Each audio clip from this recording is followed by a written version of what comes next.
Report kay Boss, ito naging tema ng ikatlong State of the Nation Address o SONA ni Pangulong Noynoy Aquino na tumagal ng 1.5 oras. Sa talumpati, pinagmalaki ng Pangulo ang mga nagawa ng kanyang administrasyon sa iba't ibang larangan. Hindi rin nakaligtas sa pasaring sina dating Pangulong Gloria Arroyo at dating Chief Justice Renato Corona. Narito ang report ni Sandra Aguinaldo. Speaker Feliciano Belmonte. Malaking bahagi ng 1.5 oras na State of the Nation Address o SONA ni Pangulong Noynoy Aquino ngayong taon tungkol sa ekonomiya na lumago raw at napansin ng international media at mga dayuhang investor.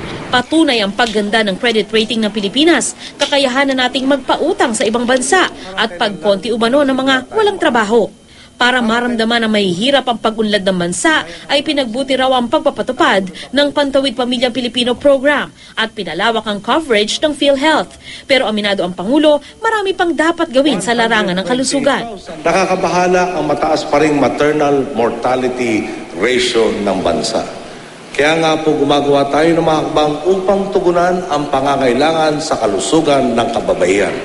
Nais din nating makamit ang universal healthcare at magkaroon ng sapat na kagamitan, pasilidad at tauhan ang ating mga institusyong pangkalusugan. Pampondo raw dito ang kikitain sa isinusulong niyang sin tax bill na magpapataw ng buwis sa sigarilyo at alak. Sa edukasyon naman, kampante ang Pangulo na malulutas ang kakulangan sa classroom, upuan at textbook sa public schools. At dadagdagan ang budget sa edukasyon kasama ng state universities and colleges. Pero dahil patuloy na dumarami ang mga estudyante taon-taon, ang solusyon daw, sa tingin ko po, responsible parenthood ang sagot dito.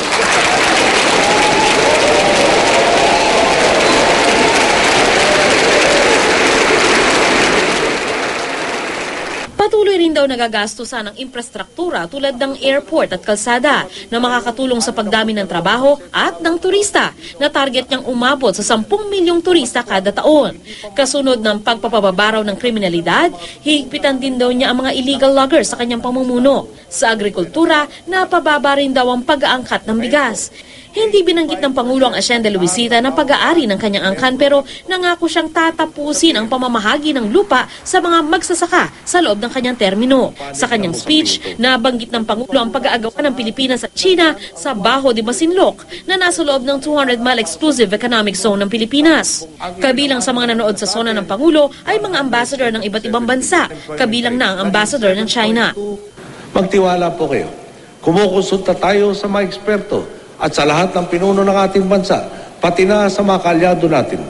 Gayon din sa mga nasa kabilang panig ng usaping ito upang makahanap ng solusyon na katanggap-tanggap sa lahat.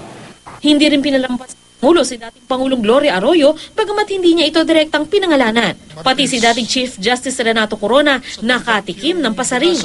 Hamon niya sa susunod na Chief Justice.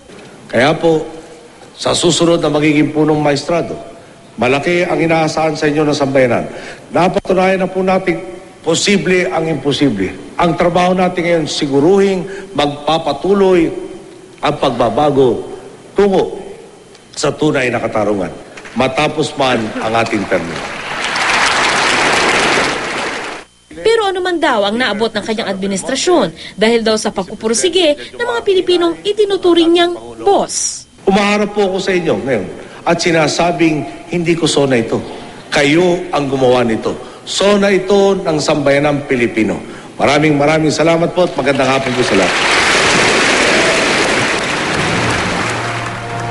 Natapos ang talumpati ng Pangulo matapos ang 1.5 oras. Isa sa mga pinakamahaba sa kasaysayan.